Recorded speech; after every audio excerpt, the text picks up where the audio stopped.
मिलेगा तो मैं वैसे वैसे आप लोगों को बहुत शॉर्ट छोटे लेक्चर्स, बेटा ज्यादा बड़े लेक्चर्स नहीं, छोटे छोटे लेक्चर्स में आप लोगों को YouTube पे तो मेरे उम्मीद है, आशा है कि आप लोग बिल्कुल बेटा बढ़िया तरीके से पढ़ाई कर रहे हैं और कोई इफ एंड बट अब नहीं चलेगा बेटा, क्योंकि अब आपके एग्जाम्स बहुत पास आ गए हैं और अब आपको हर एक चीज बहुत सिंसियरली पढ़नी है, कवर करनी है।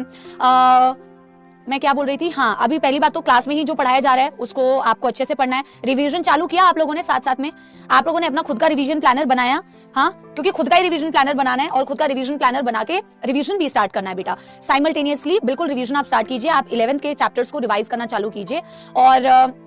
बिल्कुल प्रॉपरली ऐसे लिखना है आपने कि मेरे को ये मेरे बॉटनी के ये चैप्टर्स है, जूलॉजी के चैप्टर्स है, केमिस्ट्री के और फिजिक्स के, और क्लास 11th में मैं कौन कौन से चैप्टर्स को रिवाइज करता जा रहा हूँ, ताकि आपको लास्ट तक ना, और जरूरी नहीं है कि तुम्हें बेटा स्ट्रक्चरल ऑर्गेनाइजेशन एंड एनिमल से ही चालू करना है, मैं फ्रॉग को ही वापस से रिवाइज करूंगी, ऐसा कोई जरूरी नहीं है बेटा कि आपको, क्योंकि होता ही है कि आप शुरुआत तो उस चैप्टर से कर लेते हो कि मैं स्ट्रक्चरल ऑर्गेनाइजेशन एंड एनिमल से शुरुआत कर लेता हूँ, लेकिन ना उसी चैप्टर को 10 बार रिवाइज कर रहे होते हो, ठीक है ना।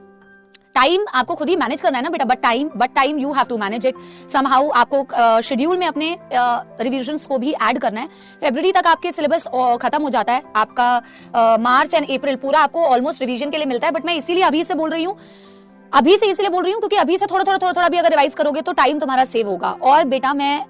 बार बार ये बात कहती हूँ,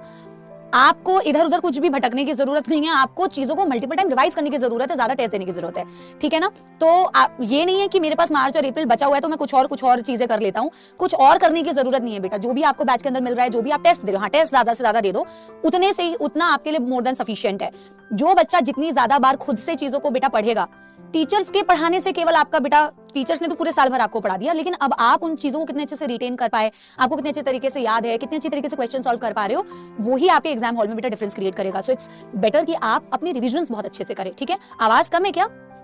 टू रिवाइज थिंग्स, प्लानर बनाइए और उसको फॉलो कीजिए, आप कॉन्फिडेंट फील करोगे, जैसे जैसे आप रिवीजन करते जाओगे ना आप कॉन्फिडेंट फील करोगे, ठीक है। चलिए हम करेंगे, ठीक है ना, चैट्स ऑफ कर दूंगी, और हाँ, बीच बीच में जैसे जैसे मुझे टाइम मिलेगा तो मैं वैसे वैसे आप लोगों को बहुत शॉर्ट छोटे लेक्चर्स, बेटा ज्यादा बड़े लेक्चर्स नहीं, छोटे छोटे लेक्चर्स में आप लोगों को